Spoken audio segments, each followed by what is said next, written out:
For more on the growing debate, we turn to Jeffrey Goldberg of The Atlantic magazine. He interviewed President Obama on this issue for an article published last week. Jamie Fly, who served on the staff of George W. Bush's National Security Council, he's now executive director of the Foreign Policy Initiative. And James Dobbins, he's held various diplomatic posts at both the State Department and the White House. He's now a director at the Rand Corporation. Jeff Goldberg, you had a 45-minute meeting with the president on this topic. And after watching the conversation that happened after this meeting at the White House today, did the prime minister get what he came for? Did the president get what he invited him here for? I think there's a 0% possibility that either man is going to leave these meetings getting all that he wanted. I think the prime minister was coming to Washington to get a level of specificity from the president is not going to give him in terms of by what date will you attack Iran if they don't accede to your requests and how and what are your red lines. The president indicated in many different ways that he's not going to provide that level of detail to anyone, in part because he doesn't know. And in terms of what the president wanted to communicate in broad terms to the prime minister, as he said, that he has Israel's back. Therefore, you, Mr. Prime Minister, can stand down.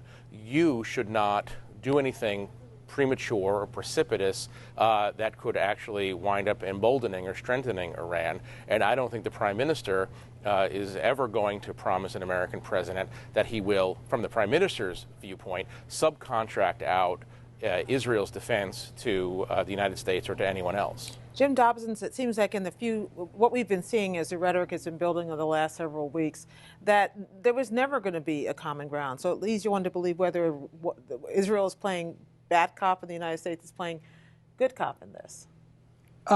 Yeah, I don't think these messages are actually particularly directed at Tehran.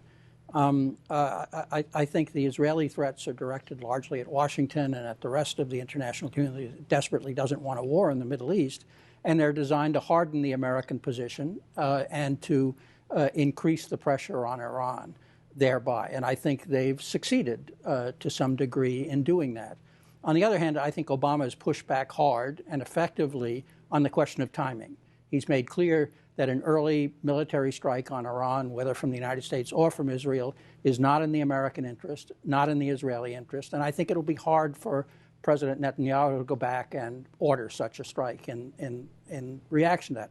On the other hand, what Netanyahu has received is a rather more explicit Obama commitment to eventually take military action against Iran if Iran persists in pursuing nuclear weapons. Jamie Fly, the president told Jeffrey Goldberg last week, I'm not bluffing or something to that effect. And he seemed to be saying that again today.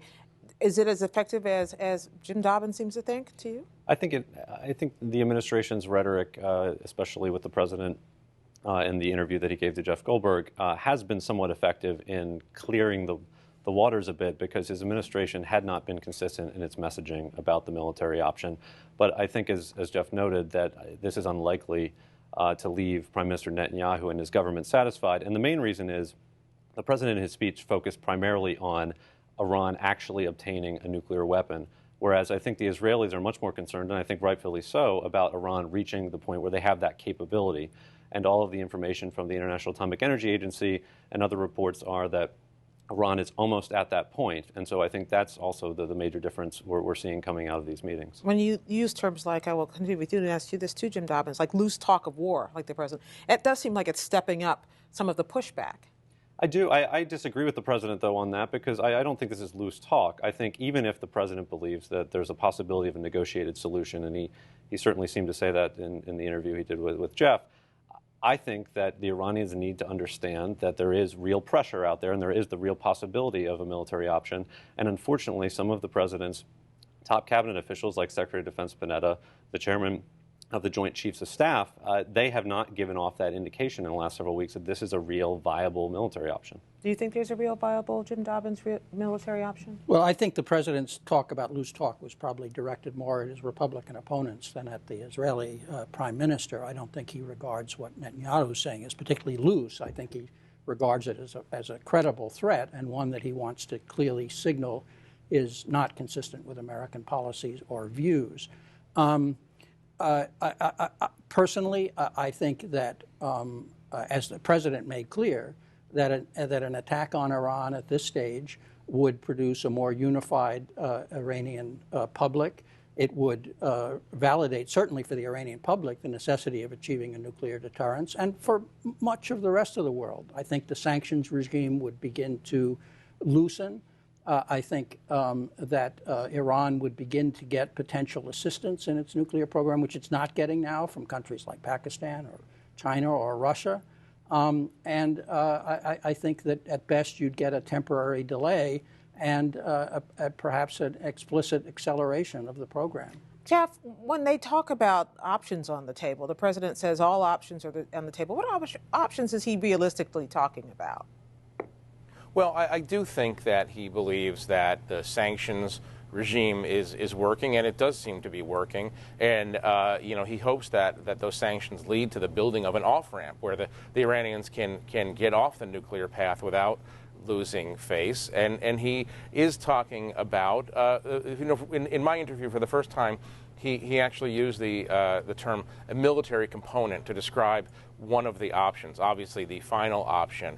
I think I do believe that he was obviously doing a lot of messaging to a lot of different parties over the past week, domestic and international. I do think one of the strong messages he's trying to deliver right now is to Iran. And he is saying to the supreme leader of Iran, listen, take me seriously. I'm not kidding when I say that this is unacceptable to me. One of the most important things he's done, I think, in the last week is to expressly rule out containment.